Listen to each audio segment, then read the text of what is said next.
네, CBS 라디오 박정희 한판승부 2부 문을 열었습니다. 후쿠시마 오염수 방류 문제, 오늘 또 우리 정부와 일본 언론이 진실 공방을 벌이고 있습니다. 일본 언론의 주장은 윤석열 대통령이 지난 방일 기간 중 우리 국민들의 이해를 구하겠다라는 말을 했다는 것이고, 용산 대통령실은 사실무근이다 라면서 오늘 후쿠시마산 수산물 수입하지 않겠다는 입장을 다시 내놓기도 했습니다. 전문가 모시고 과연 이 후쿠시마 오염수 방류 문제 어떻게 생각하고 또 어떤 대안이 가능할지 짚어봅니다. 서균열 서울대학교 원자핵공학과 명예교수님 모셨습니다. 어서 오십시오, 교수님. 네, 반갑습니다. 네, 진 작가님과 우리 김 소장 인사 나눠주시고. 안녕하세요. 자, 후쿠시마 원전 사고 일어난 지 12년째가 됐습니다. 그동안 발생한 오염수가 137만 톤이라고 하는데요. 이게 지금 가늠이 안 됩니다, 교수님. 137만 톤이면은 우리나라의 제일 큰 건물이 롯데월타워죠. 예. 그걸 가득 채우고 한 3분의 1이 남아요. 굉장히 많죠. 또는 뭐 올림픽 기억 수영장 650개 분량 많은데. 근데 문제는 실제로는 그거의 200배를 버린다는 뜻입니다. 거기 그 문제의 복잡성이 있어요. 왜냐면은 137만 톤이잖아요. 예. 30년에 버린다고 하니까 계산을 해보니까 하루에 125톤이더라고요. 그런데 우연찮게 125톤이 바로 밑을 관통해서 뚫고 지하수가 흘러요. 합해지겠죠. 네. 그 이유는 둘 데가 없으니까. 그렇죠? 예. 그러면 금방 250톤이 되죠. 그런데 그걸 또 묽게 희석한다고 합니다. 예. 그러려면 어떻게 해요? 바닷물 별로 깨끗하지는 않죠. 계속 번호죠. 100배 넣거든요. 예. 2만 5천 톤이에요. 아하. 하루에 정확히 방류한다는 게. 그래서 2만 5천 톤이면은 올림픽 규격 수영장 10개 정확히. 그래서 이 정도 되면은 제가 보기에는요, 방류가 아니고 투기 수준이죠. 투기다. 네. 그래서 오염수 투기다. 그렇죠. 그래서 일단은 영어부터 좀 바로 잡아야 되지 않을까 그런 생각입니다. 교수님 그 지금 희석 말씀을 하셔서 네. 저는 그게 제일 궁금하던데요. 어쨌거나 좀 표현이 좀 그렇게 한던 네. 예를 들어 똥에 한 무더기 있는데 이걸 그냥 버리는 거랑 여기다가 물을 100배 타서 버리는 거랑 100배 타서 버리면 좀 나아집니까? 그게 아주 예리한 질문이신데요. 어차피 1km 그리고 방출구 통해서 나오잖아요. 바다는 무진장 무한대잖아요. 그렇죠. 그러니까 왜 100배를 그 굉장한 전력 소비되지 않습니까? 그러니까 이거는 아마도 립 서비스라고 해야 되겠죠. 괜히 그 어떤 우리 그 소위 그 홍보 차원이죠. 예. 그러니까 거기에 들어있는 건 변함이 없어요. 어차피 나갈 텐데. 그래서 이거는 아주 잘못된 편이고, 그리고 아마도 제가 보기에는 길면은 한두 달, 짧으면은 한두 주 하다가 그만두겠죠. 왜냐하면 실효성이 없으니까요. 그렇죠. 희석하는 자체가. 왜냐면 어차피 바다로 가면은 희석되잖아요. 그렇죠. 그리고 삼중수소는 물이지 않습니까? 그러니까 물론 몸에 들어오면 좋을 건 없죠. 그렇지만 진짜 중요한 거는 삼중수소가 아니라는 거죠. 그러니까 자꾸 우리 국제사회에 우리나라의 주목을 그쪽으로 돌리는 거예요. 삼중수소가 아니고 예. 중요한 거는 방사성 물질, 세슘 들어보셨죠? 예. 스트론튬, 요드, 플루토늄, 탄소 13호 많아요. 거기 말고 바리움도 있고 뭐 코발트 다 있거든요. 예. 그거를 없애는 게 중요하지.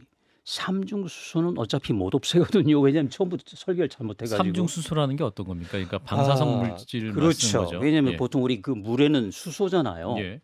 수소는 아시다시피 가장 간단하니까 양성자 하나, 전자 하나인데 여기에 중성자가 두 개가 붙어 있어요. 근데 이제 후쿠시마 같은 원자력이 좀 많이 나옵니다. 예. 우리나라 원전보다는요. 월성보다 많이 나온다고 그렇잖아요.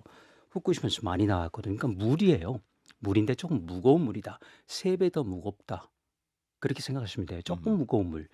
그런데 이제 이게 몸에 들어가면 문제가 되는 거죠. 왜냐하면 우리 몸은 거의 물이 60% 넘잖아요. 그렇죠? 그렇죠. 예. 그러니까 일단은 들어가게 되면은 그냥 흡착하게 되는 거라서 음. 더욱이 우리가 생물체이기 때문에 이 유기 혈압, 삼중수소 그렇게 되면 몸 바깥으로 빠져나가지도 않아요.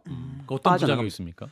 이제 몸에 그렇게 계속 되면은 있으면. 이제 혈액 지금 당장은 아니죠. 음. 그렇지만 뭐 혈액암일 네. 수도 있고 백혈병일 수도 있고 이게 또 조금씩 베타선인데 전자를 낸단 말이에요. 전기죠. 전기 자극을 계속 받는 거예요. 그럼 어떻게 되죠? 결국은 세포 전리가 일어나고 그리고 DNA 끈이 끊어지기 시작하고 거기 끈이 약하단 말이죠. 예. 끊어지면은 건강한 남성이면 다시 또 연결됩니다. 회복되죠. 음. 아니면은 그 세포가 죽어버리든지 거기까지는 괜찮은데 이 끊어진 건이 하나만 있겠습니까? 또 다른 건이 있죠. 잘못 연결되는 거죠. 그러면 이게 기형 변형이 되죠. 근데 이게 또 증식을 해요. 그게 바로 이제 암이 되는 거죠.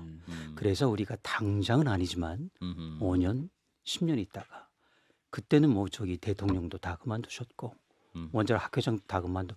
그때 결국 각자 도생이 되는 거죠. 근데 이제 일본 측 입장은 이제 2011년 후쿠시마 원전 사고로 오염된 물을 이제 부진에 수백 통 보유하고 있고 네네. 이 물을 다핵종 제거 설비 ALPS 등으로 대부분 방사성 핵종을 제거한 상태다. 네네. 그래서 이게 오염수가 아니라 처리수다 이렇게 얘기하고 있지 않습니까? 그렇습니다. 그럼 이거 어떻게 이해됩니까? 안전한 물이라고 지금 일본이 이해를 주장하고 잘 하셔야 되는데요. 예. 잘 들어야 됩니다. 왜냐하면은 예. 그 전체가 다 걸러질 수가 없는 게요. 음, 아까 말씀드렸죠. 137만 톤이면은 어마어마한 분량이죠. 예. 이 정도를 공학적으로 기술적으로 현장에서 걸른 적이 없습니다. 뭐냐면 그 알프스라는 게 이름은 근사한데요. 그냥 다핵종 제거 정화 설비 장치예요. ALPS. 우리 그 정수기 있잖아요. 예. 정수 그렇죠? 거기 뭐가 들어갈까요? 여과기 필터가 필터가 들어가죠. 들어가죠. 25개가 굉장히 큰 게 들어가야 됩니다. 음, 그런데 그러려면 조금 세계에서 제일 가는 기술 써야 되겠죠. 세슘 같으면 우리 대한민국 기술, 삼중수소는 캐나다, 뭐는 또 이제 미국 기술 써야 되는데 또 그 국위 또는 거기 국가 그 뭐랄까 외신 때문에 네. 자국 기술 쓰다 보니까 전부 이류 기술이 된 거죠. 그러니까 여과기의 그래서 성능이 많이 떨어져요. 그러니까 보통 25개가 들어가는데요. 24개가 고장난 상태에서 그냥 돌아가는 거죠. 그러니까 어깨 너머로 보면은 휙휙 잘 돌아가죠. 그런데 그냥 무사통과 그냥 공회전이 된다는 거죠. 그러니까 그 결국은 결론적으로 4분의 1 정도는 걸러진 것 같은데 예. 4분의 3이 남아있다. 절반 이상이 아직 방사성 물질이요. 삼중수소는 다 남아있고요. 나머지 세슘수소는 이게 4분의 3이 남아있다면은 처리를 했지만 처리수인가요? 그래서 저는 오리수라고 합니다. 오염된 처리수. 오리수. 오리수. 오염된 처리수다. 네, 제가 지어낸 오리수다. 말이긴 한데 예. 어쨌든 갈 길이 멀다는 것이죠. 사실 세슘 등이 반감기가 있긴 해서 네네. 한 100년, 150년 정도 놔뒀다가 그때 가서 방류하면 될 것 같은 생각도 들고요. 그리고 조금 전에 말씀하신 137만 톤이라고 하면 이제 이게 137만 평방 입방미터의 크기인 거면 그렇죠. 그렇죠. 대략 111m짜리 정사각형 운동장 1m짜리를 100개만 만들면 이 물을 다 담을 수 있어서 뭐 크게 뭐 일본이 담아내기엔 크게 문제가 있는 것 같지도 않아서 조금 더 갖고 있어도 될 것 같은데요. 맞습니다. 아주 좋은 말씀이신데요. 이게 그 30년쯤 되면 세슘 스트론튬이 절반으로 줄어들어요. 예. 이제 12년 됐죠. 그리고 그 후도 만들어졌지만 그때 만들어지고 지금 기다리고 있다면 이제 앞으로 18년이면 절반으로 떨어져요. 절반이에요. 아직 남아있죠. 말씀하신 대로 또 60년이 간다. 그러면 이제 4분의 1로 떨어져요. 90년 간다. 8분 한 90년 가면은 괜찮아요. 그러니까 아주 좋은 말씀인데요. 거기서 앞으로 30년, 60년 더 기다리면 되는 거예요. 지금 방사선에 관한 하는 세월이 약입니다. 다른 거 없어요. 정화 안 되고 양이 너무 많고요. 희석이라는 건 바보 같은 생각이죠. 저 바닷물에 걸리는데 뭐하게 희석해요. 결국 그래서- 비용 문제 때문인가요? 맞습니다. 비용 때문에. 그래서 이제 더 이상 탱크를 만들기 힘들다. 근데 그건 핑계죠. 그거는 그쪽 도쿄전력 사정이고요. 근데 이제 민영 기업이다 보니까 그 탱크마저도 좀 싸게 만든 거죠. 탄소광으로. 그러면 우리 수도관도 녹슬면은 녹물 나오잖아요. 그렇죠. 그러니까 녹이 많이 쓴 거예요. 그리고 거기다가 제가 후쿠시마 가진 않았지만 또 그 이제 녹으니까 부식해가지고 균열이 가는 거예요. 금이 가기 시작하죠. 그래서 그 현장에 갔을 때 또 그런 건 다 뒤로 밀어놔요. 앞에는 새로 만든 거. 그래서 그러지 말고 좀 저기 필요하면 우리 대한민국이 만들어 줄 테니까 좀 특수강 스테인리스 스틸로 지으면 되잖아요. 1066개가 있는데 예. 곱하기 2000개 못 만들어요. 그리고 일주일에 하나씩만 만들면 되거든요. 그러면 앞으로 10년 또 버틸 수 있어요. 그렇죠? 예. 그럴 정도 되면은 기본적으로 절반 정도는 떨어져요. 상황이 훨씬 더 좋아지는 거죠. 그래서 아까 말씀드린 것처럼 확실한 방법은 반감기라는 게 있으니까 세월에 기다릴 수밖에 없고 그렇다면은 앞으로 12년만 또는 더 좋아 18년만 기다리면은 딱 되잖아요. 30년 되기 때문에 절반이라는 건 훨씬 나은 상황인데 그걸 기다리지 못하고 버린다는 거니까 그건 참 예. 애석하죠. 잘못된 결정입니다. 예, 근데 뭐 이상한 것은 왜 국제 원자력 기구나 미국 정부에서도 지금 해양 방류를 승인하지 않았습니까? 아, 승인이라기보다는 묵인이라고 해야 되겠죠. 미국이요. 첫 번째 미국을 볼까요? 미국은요. 원죄가 있죠. 원자탄 2방을 날렸죠. 입이 2개라도 할 말이 없죠. 일본이 뭐 어떻게 한다는데 또 한 가지는 태평양을 후쿠시마 못지않게 원자탄, 수소탄 시험을 수백 번 했거든요. 아하. 그쪽 태평양 환초가 사라지고 그 주민이 아직도 못 돌아갑니다. 원죄가 있는 것이죠. 원죄가 있다. 원죄가 있습니다. 그렇기 때문에 뭐라고 말 못하죠. 그런데 뒤로는 전부 다 수입 수산물 검역하고 있습니다. 알래스카도 그러니까 우리가 절대 껍질만 덕담만 보면 안 되고요. 그 뒤에 실물을 봐야죠. 다 보고 있는 겁니다. 국제기구 좋은 말씀하셨는데요. 국제기구는 사실은 강자의 논리입니다.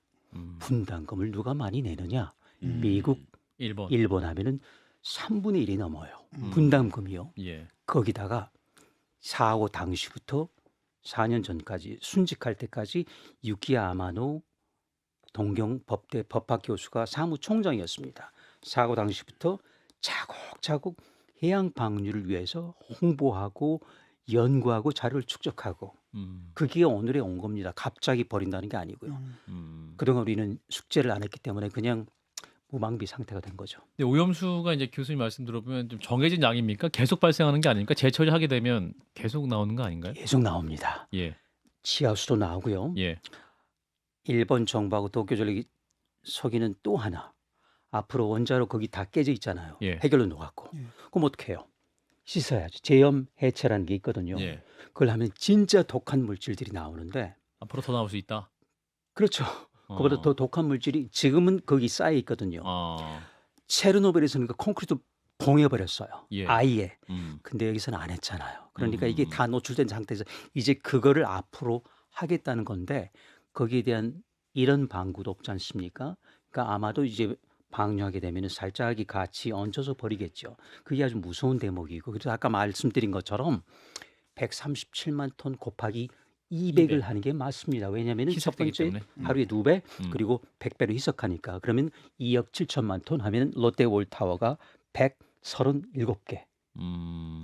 이거는 인공위성 사진으로 잡힐 만큼 큰 거라서 그래서 이제 투기를 앞서고 있는데 우리나라에서는 이 문제 심각성을 잘 모르고 있는 것 같고요. 일본 자국에서도 모르는 것 같아요. 그 버리면 우리에게도 문제지만 본인들에게도 문제 아니에요? 일본? 맞습니다. 그러니까 그런 참 신기한 게요. 일본 국민은 우리보다 훨씬 더 순종적인 것 같기도 하고요. 물론 어민들은 반대가 심하죠. 예. 그렇지만은 어찌 보면은 이거 버리는데 한 340억 원쯤 든다고 하도 제일 싸죠. 다른 방법은 그러니까 공이 하나 붙고 앞에 숫자가 2, 3, 4, 5 올라가거든요. 예. 뭐 수소로 방출한다, 증기로 방출한다, 제한 매립한다. 근데 그건 들러를 했다가 그냥 쑥 들어가고 예. 버리는 게 340억 원이란 말이죠. 근데 그게 한 20배쯤 되는 돈을 가지고 이제 어민의 입을 막고 생계 수단 그러니까 생계 보조가 되겠죠. 그리고 예. 이제 후쿠시마 돌아가지 않고 다른데 전업할 수 있게. 그래서 그런지 그냥 형식적인 것 같고 제가 보기에는 만약 우리나라였다면 용산공원 광화문이 아마 시끌시끌했겠던데 일본은 그렇지는 않은 것 같습니다. 그러니까 다른 나라들의 대응은 어떻습니까? 사실 우리만의 문제가 아니라 중국도 문제가 되고 또 러시아 같은 경우에도 문제가 되고 또 저 밑에 호주나 뉴질랜드까지 모르겠더라도 대만. 태평양이- 네, 태평양 예. 연안 국가들이죠. 그래서 그렇지 않아도 지금 말씀하신 호주, 뉴질랜드 포함해가지고 투발루까지 해가지고 피지섬 포함해가지고 18개 국가가 그 이번에 과학자 5명 불렀지 않습니까? 거기서 나온 게 지금 일본 정부 도쿄전력이 제공한 자료는 그야말로 빙산의 일각이다. 그리고 아주 유리한 자료만 일단 탱크가 있지 않습니까? 하나가 이제 10m쯤 높이가 되거든요. 예. 자 그러면 그동안 이렇게 오래됐으니까 침 좀 더 가라앉겠죠? 깨끗한 위에서 것만. 가라앉지 않고. 맞습니다. 밑에 찌꺼기들은 손도 대지 않는 거예요. 자 그러면 결과가 과연 대표적일까요? 그래서 그쪽에서 이제 저지를 하려고 하는데 국력에서 밀리죠. 교수님 제가 잘 이해가 안 되는 건 네. 이게 어쨌거나 태평양에 푸는 거라서 말씀하신 대로 여러 나라가 관심을 가지는 사안이고 일본 입장에서도 풀긴 풀어야 되니까 그러면 그렇죠. 기초적으로 할 수 있는 사람들 그러니까 전 세계 관련 과학자들을 모아서 검증단을 구성하고 네네. 안의 내용들을 들여다보게 하고 네. 자기들의 주장과 일치함을 증명하면 네. 그러니까 우리나라 원자력 학계도 그렇고 일본의 주장은 야 이거 우리도 원자력 할 때 냉각수 쓰는데 그거나 오염도가 비슷하기 때문에 우리도 냉각수 내보내는 입장에서 일본이 이거 막을 수 없어 이렇게 얘기를 하는 이런 상황 이걸 좀 그러면 검증 단계를 좀 확실히 하는 필요가 있지 않느냐 첫 번째 질문 두 번째는 정말 냉각수랑 비슷한지 이것도 궁금하고요. 두 번째가 좀 쉬운 것 같습니다. 두 번째 절대 가지 않습니다. 왜냐면요. 우리 자동차 엔진을 예로 들까요? 예. 자동차 엔진 그냥 보통 세차하죠. 그리고 또 음. 보통 엔진도 세차합니다. 그 물하고 우리나라 보통 원전 운전할 때 나오는 물 이거는요. 엔진이 해체돼 버렸습니다. 그 안에 들어있는 엔진 오일 오일. 찌꺼기 뭐 저기 탄소 이산화탄소 찌꺼기 숯덩어리 뭐 다 있거든요. 그게 실려 나온 거예요. 그리고 규모로 보면은 우리나라나 이런 정상 원전은 개울물 정도 여기는 폭포수예요. 그러니까 두 번째 질문 같지 않습니다. 근데 그런데 그 누가 논리를 펴지도 않고 오히려 우리나라 원자력계는 동조를 합니다. 그러니까요. 우리가 더 많이 그렇지 않아요. 왜냐면은 중수로 월성에서 나오는데 더 많이 나오는 게 아니고요. 여기는 후쿠시마는 비등로거든요. 제어 물질에서 삼중수소가 많이 나와요. 근데 왜 그걸 몰라서 그러는지 아니면 알고도 숨기는 건지 모르겠습니다. 훨씬 더 많이 나오거든요. 후쿠시마는 우리하고 원자로형이 달라요. 그다음 첫 번째 질문이 뭐였죠? 저는 그 검증단을 구성해서 아, 네, 맞습니다. 근데 일본이 검증단을 못 들어오게 하는 건가요? 아니면 검증 엉터리로 하고 있는지 이게 궁금합니다. 대통령도 이제 둘 다. 객관적인 우리 한국인 전문가를 맞습니다. 초청해갖고 함께 검증 작업을 하게 하면 좀 믿을 수 있지 않겠느냐. 그렇습니다. 근데 여태까지 한 게요. 너무 소극적이고요. 우리가 그렇게 하려면 우리가 우리나라 12년 동안 뭔가 축적된 데이터가 있어가지고 하나씩 들이대면서 이걸 반박해라 하면은 일본이 정부가 도쿄전력 겁을 내겠죠. 근데 그냥 덕담만 하죠. 우리 정부 우리 전문가 딱 한 사람이 들어가 있습니다. 원자력 안전기술원에 부족하고요. 그리고 그들도 그냥 도쿄전력이 퍼다 준 물을 그냥 보는 겁니다. 저는 그거는 껍질만 무늬만 검증이 전혀 되지 샘플링이 않는다. 물 샘플링이 굉장히 중요한데 이제 그 샘플링을 적극적으로 우리가 할 수 없는 현실도 있네요. 그렇죠. 그러니까. 그냥 갖다 준 걸 보니까 아 그거는 글쎄요.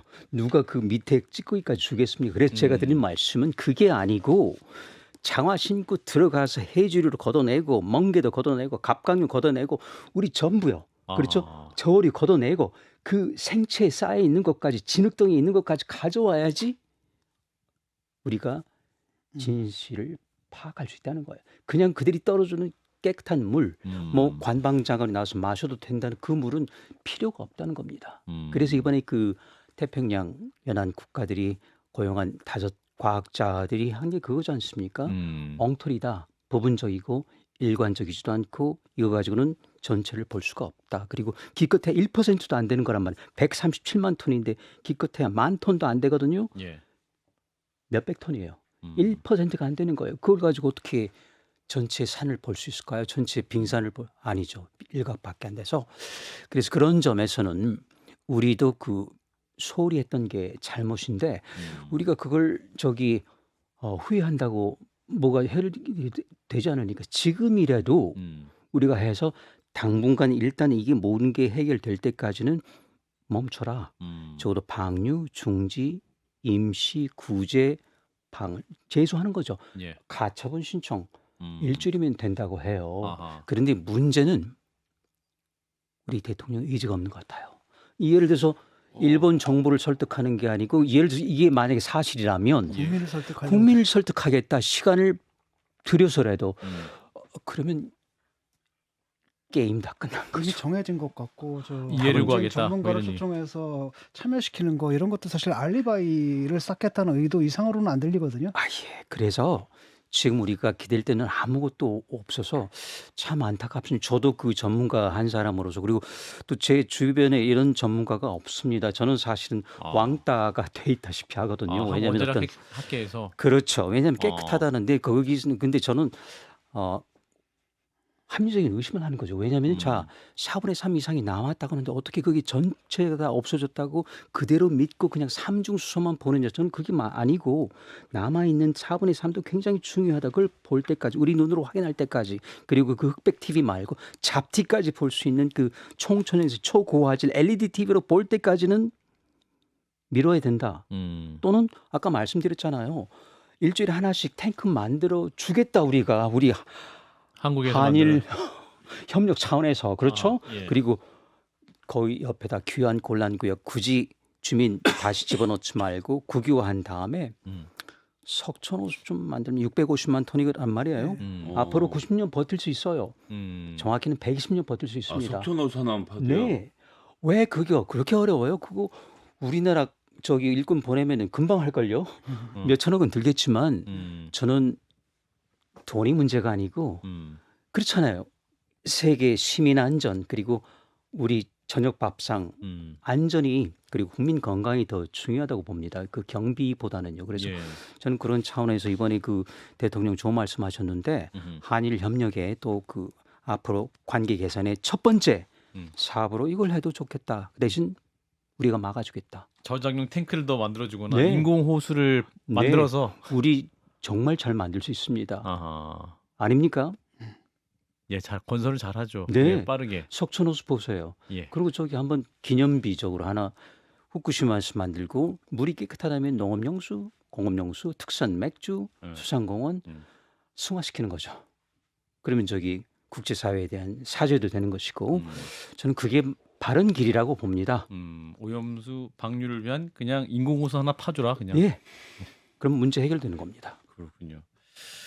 자, 그럼 이게 이제 과연 이 방류를 지켜보고만 있을 것이냐, 이제 빠른 단기 처방도 중요하지 않습니까? 제소 말씀하셨잖아요. 네네. 어디에다 제소를 해야 되는 겁니까? 하지 말라. 국제해양법 재판소가 국제해양법 있는데요. 재판소. 예. 제가 이런 말씀드린 이유는 예. 30년 전에 그때 1993년이니까 그 소련이 붕괴된 지 딱 1년 있다가 핵잠수함 폐기할 때. 핵잠수함에 폐기할 때 그게 1000톤, 1300톤 정도 됐거든요. 지금 버리려고 하는 거에 1000분의 1을 버리려고 했는데 그리고 버렸어요. 그게 그린피스하고 일본 정부에 걸렸죠. 그렇죠. 그래서 러시아가. 그때 어떻게 했느냐? 일본 총리가 누구인지 잠시 기억은 안 나지만 대통령 보리스 옐진이었습니다. 아하. 옐진을 불러가지고 예.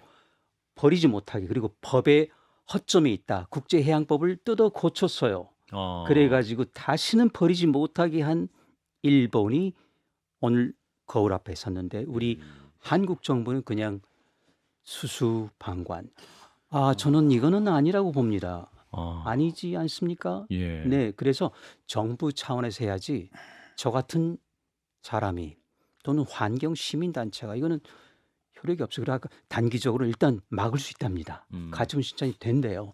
그래서 일단 이런 게 될 때까지 그리고 우리 이런 대안 일본의 출구 전략 좋지 않습니까? 그냥 미는 게 아니고 출구 전략. 그래서 그 터널 판 건 막아버리고 거기다 자국내 그리고 또 하나 선례가 있다. 그러면 중국에서 원자력 발전소 사고 나지 않겠습니까? 앞으로 200기가 되거든요. 우리보다 훨씬 운전 실력이 더 나아요. 예. 당연히 나겠죠. 그때 버리지 않을까요? 그렇죠? 그걸 좀 생각해 봐라. 그러니까 일본이 그 선례를 남기지 마라. 아하. 알겠습니다. 오늘 교수님께서 역사 그리고 과학적 모든 분석을 함께 해주시면서 네. 여러 가지 정부의 적극적인 대응을 촉구하셨는데 저희도 좀 지켜보면서 계속 또 언론으로 소리를 내도록 하겠습니다. 오늘 교수님 오늘 말씀 여기까지 듣도록 하겠습니다. 고맙습니다. 고맙습니다. 예, 서균열 서울대학교 원자핵공학과 명예교수였습니다. 좋아요? 구독! 알림 설정.